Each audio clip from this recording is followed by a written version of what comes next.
Hi friends, I hope you're doing well and welcome back to another video. Today's video is extra exciting because it's going to be the very first autumnal video of the year. Autumn is my absolute favorite season, and last year, which is when I first started my channel, I ended up having my honeymoon around this time of year, so I didn't actually get to post or film any autumn content, which I was quite sad about. So I'm thrilled that this year I'll be able to channel all my love for autumn and hopefully get as much content out for you guys as possible. It's actually getting quite chilly now in the UK, but it wasn't cold enough for me to pull out my full knit sweater that I really wanted to wear. So this is as layered as I could possibly get without overheating outside right now. But I made some apple cinnamon tea in my Harvest Moon mug, and it's got such a cute little fox carb pattern across it. And you'll also have seen me decorating my office space with some pumpkins and autumn art.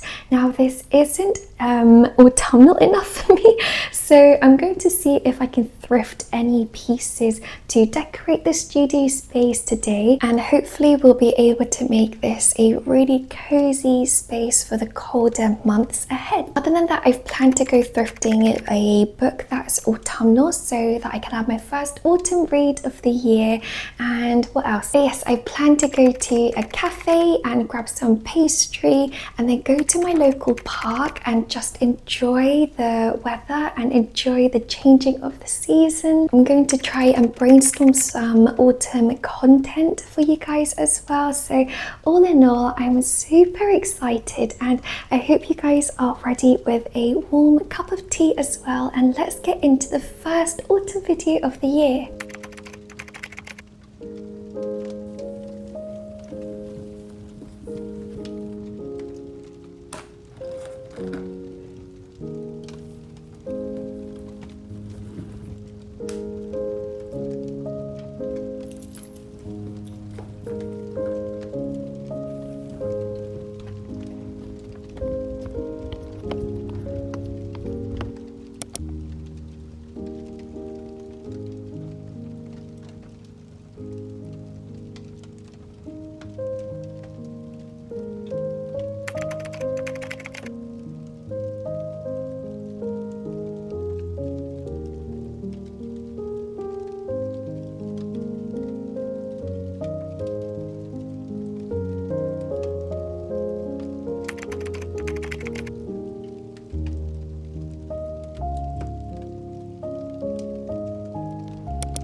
Hello, I hope you're enjoying the vlog so far. It's so lovely to have you guys join me and I hope you're all doing well. I just wanted to check in with you guys because I would love to know whether you guys prefer me doing a voiceover over these different kind of footages I capture, or if you'd much rather prefer if I stepped back and let the footage do all the talking and maybe I just pitch in with some subtitles, which I already do, but I'd love to know what you prefer. Let me know in the comments below. But anyways, at this point in the video I was trying to find the perfect tree to read and draw by, and I was most excited to see that the leaves were already beginning to lose their vibrant green in exchange for a warmer orange and brown hue. I love this time of year when students are going back to school after a long summer and when autumn enthusiasts like me get overly excited about anything related to pumpkins, and I always await the first autumn rainfall with like a pleasant bittersweet heart. At the time of filming this voiceover, we actually have had our first lightning and thunder this season, which is very exciting.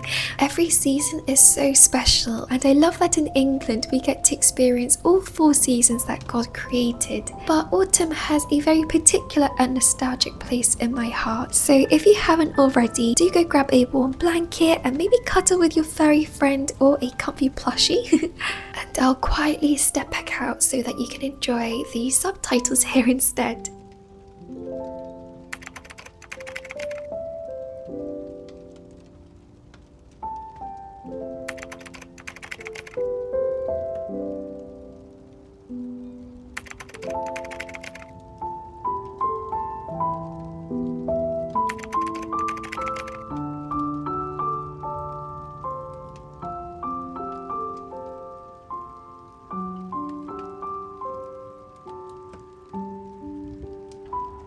So cute. They are fighting quite a bit actually.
Over the next few days, I decorated my studio some more, and I particularly love this new pinecone garland from TK Maxx because it looks a little bit more organic than some of the garlands that I've seen so far. And then I've also been rewatching Gilmore Girls from the very beginning, but I also did some more book shopping to pick up 2 new books in particular, which I'll talk about more towards the end of the video in a book haul. I always try to add timestamps to my videos so that you can easily navigate, so you can skip ahead if you'd like to hear me talk about catabasis. But initially this was supposed to be a one-day vlog kind of situation, but I ended up filming quite a bit over the span of maybe 1 to 2 weeks, so I think I had a couple of hours footage to edit.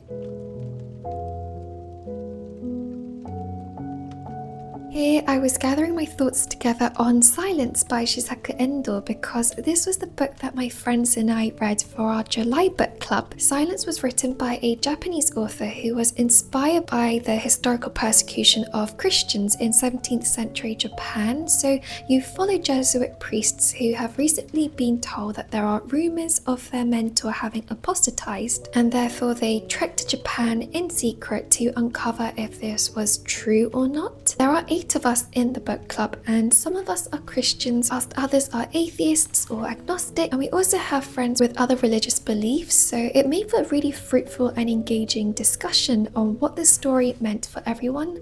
It was a really harrowing story, and whilst it's a book that I particularly enjoy is an odd word because it's a really distressing story, but I gave it 5 stars, although from what I gathered at the book club, it was a bit too slow for a lot of my friends, so there was a range of ratings from 2 to 5 stars. Normally I host the book club at my place, but this time round my lovely friend Ahya was happy to host it at hers. As always, we played some Kahoot to refresh our memories. We ate delicious Portuguese food that Ahya cooked because in the book our protagonists are Portuguese Jesuit priests, and we always love to theme our food around the books that we read. And then after our discussion, we also voted on which book we wanted to read next. There ended up being a draw between 2 books, one of them being one that I'd submitted, and we were at an impasse, so eventually we had to turn to Spin the Wheel to help us. Anyways, we had such a good time discussing the book, but if you guys would like, I'd be so happy to explain in a more dedicated video of like how I host my book clubs, so let me know if that's something you guys would be interested in watching. Here I had just finished reading Practical Magic, so I'm jotting down what all the sticky tab colours represent at the front of the book so I can come back to it for reference in the future before officially putting the book up on my shelf. I personally don't like mixing books that I haven't read with those that I have read. I like to have them separate so that I can tell which books I really need to focus on reading. So it's such a wonderful feeling whenever I finish reading a book and I can put it on the official bookcase downstairs.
Hey friends, it's voiceover Ahya here, but as I was editing the video, I realised that my mic wasn't turned on the entire time of this segment, so I'm gonna have to walk you through everything I was basically talking about, which I hope you don't mind and I hope it's not too jarring. But basically, I wanted to introduce you guys to all the books that I'd bought at the time, as well as give a bit of a reading update. So as you will have seen in the earlier half of the vlog, when I was coming up with ideas for this video, I really wanted to read some autumnal books and especially find some new ones for myself. So I did end up purchasing a couple of new ones, one of them being Practical Magic. What I was envisioning with this was that I would read the book and then I would watch the movie adaptation afterwards. However, the book wasn't anything like I thought it was going to be, and if you follow me over on Instagram or on Goodreads, you'll know that I did a bit of complaining or expressing that the book wasn't really turning out like I thought it was going to be. And honestly, it was probably quite naive of me to assume in the first place that this book was going to be super cozy and whimsical, but I definitely had that assumption in mind because I know the movie is such a favourite of so many people and the title of the book sounds really cute too. So in my head it was going to be this really cozy, adorable, magical story, but in reality the book felt more like a literary family saga as you follow multiple generations of the Owens women, and it got very dark and heavy pretty soon. There are definitely trigger warnings you should look up before reading the book. For instance, there was a lot of talk about sexual abuse and domestic violence that was really prevalent throughout the whole story, and I also thought that the fantasy element would be much stronger because it's called Practical Magic, but it was more of a magical realism take on magic.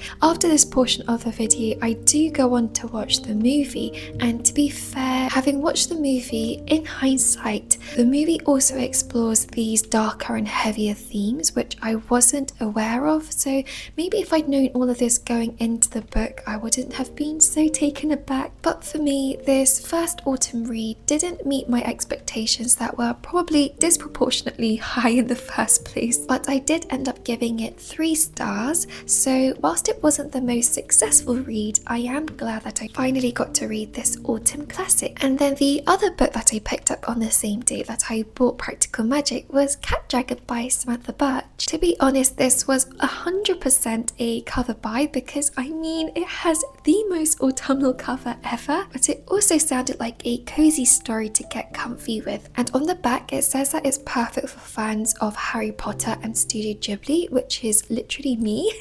So I'm about 30 pages in it right now. I believe it's about a witch who owns this farm, but she's trying to enter the annual harvest festival and things get a little bit messy when her best friend's brother comes into the picture. So it's supposed to be this cozy fantasy with a bit of romance, and I'm really in it for the vibes. I'm looking forward to picking it up properly once I finish my current reads, because I only got a glimpse of it when I was reading a couple of pages at the park. And then you'll have seen me opening up this package of a secondhand copy of Everything I Know About Love by Dolly Alderton. Now here I was pretty much saying how I didn't realise that the book was going to be in such poor condition, because at the time of purchasing the book, the description of it online was that it was in very good condition, but when I received it, pages of the book were literally falling out, and it was definitely a very used copy. In any case, it was about £3, so I don't mind too much, but those of you who have been watching me for a while might be wondering what prompted me to pick this book up in the first place, because it's not something I would normally read. But I recently joined a cafe book club, which is something I was really excited to join, and the book that we were reading for the month of August was Everything I Know About Love. It's a non-fiction memoir by Dolly Alderton, who is a British journalist, and she's quite well known over here, but as the title suggests, the book is everything that she's learned about love from her teenage years to her 30s. Dolly Alderton doesn't paint herself in the best light. She's very transparent and honest with all the mistakes that she's made, especially early on in the book. And she's, to be honest, someone I just wouldn't have felt very comfortable around when I was younger, just because she's incredibly wild. And I think from early on, you can tell that she's had quite the privileged background and upbringing. So for me, she wasn't particularly likable, but there were some unexpectedly tender moments too, especially towards the end of the book. And moving on, I wanted to give you a reading update here on how The Last Graduate is going. This is book 2 to A Deadly Education that I raved about a couple of months ago, and I was trying to say here that this book 2 was going a lot more slowly for me than the first. I initially started it as an audiobook, but then quickly found myself kind of drifting away from the storyline a lot, so I did decide to go back and pick it up physically again, which definitely helped. And in case you don't know, A Deadly Education is all about a girl called Elle who is trying to survive the Scholomance, which is a deadly school for teens with magical abilities. Because what happens throughout the book is so hectic, and I think you're supposed to be a bit confused as to what's going on the entire time, so I definitely took a while getting back into the rhythm of the story, but by the end of the book I was genuinely gobsmacked with the cliffhanger. And I won't spoil anything, but my goodness, Naomi Novik really makes you have to pick up book 3, so I'm gonna have to go pick up the third book for myself. And then I also managed to thrift a copy of If We Were Villains. This was another second-hand book from a third party on Amazon, but this one was in much better condition, which I was very, very happy with. Because I'd borrowed If We Were Villains last year from the library, I didn't actually own my own copy, so since it's one of my favourite books now, I really wanted to purchase it, and I'm so glad that I get to add it to my Dark Academia collection. And last but not least, I have 2 brand new books that I bought from Waterstones, and I was really excited about them, so honestly it's so sad that my audio cut out here, but the first one was Flowers Fall Algernon. I know that there is a movie adaptation of this book, but basically it's a sci-fi novel about a man called Charlie whose IQ is 68, and he undergoes this artificial intelligence program or experiment to increase his intelligence, essentially turning him into a genius. The first few pages of this book are written as progress reports, and I love mixed media in books, but again, sci-fi isn't really a genre I normally gravitate towards, but I host a book club with my friends each month, and this was a book that won the majority of votes, so Flowers for Algernon is the one that I'll be reading this September. My husband is also in the book club, and Ian isn't normally a reader, so the fact that he's enjoying this book right now is making me really eager to pick it up. And then the last book, the creme de la creme, is the one that is my most anticipated book of the year, and it's Catabasis by R.F. Kuang. I don't normally purchase hardcovers, so if I buy a hardback, you know that I'm really excited about it. This book follows Alice Law, who is determined to become the best in the field of analytic magic, and now I don't really know what that means, but I'm going to assume it's like a specific niche of magic, except that the only person who can help her get there is her professor, who has very inconveniently found himself in hell, and so Alice has to partner up very begrudgingly with her rival Peter, and they go trek into the depths of hell together to save the professor's soul. I think I'm going to dedicate like an entire weekend to just reading this book because I really want to be able to soak it all up. I feel like that was a really long voiceover, but I would love to know what you guys are reading or planning on reading as your first autumn book of the year. I hope you guys have a better experience than I do with practical magic, but I do spend the rest of the video watching practical magic whilst working on a new book nook kit. I'm happy to report that I enjoy the movie more than the book, but I don't think that the movie is going to be like my favorite autumn movie or anything, maybe because I didn't grow up watching it, so I understand why it's such a must-watch movie for lots of people this time of year, but for me, I think I'm just glad that I know what everybody's talking about now when they talk about practical magic. So I hope you guys enjoyed this autumn vlog and I wish you the best start to this cozy season. I'll see you all very soon in the next cozy video, and thank you so much for watching. Bye friends!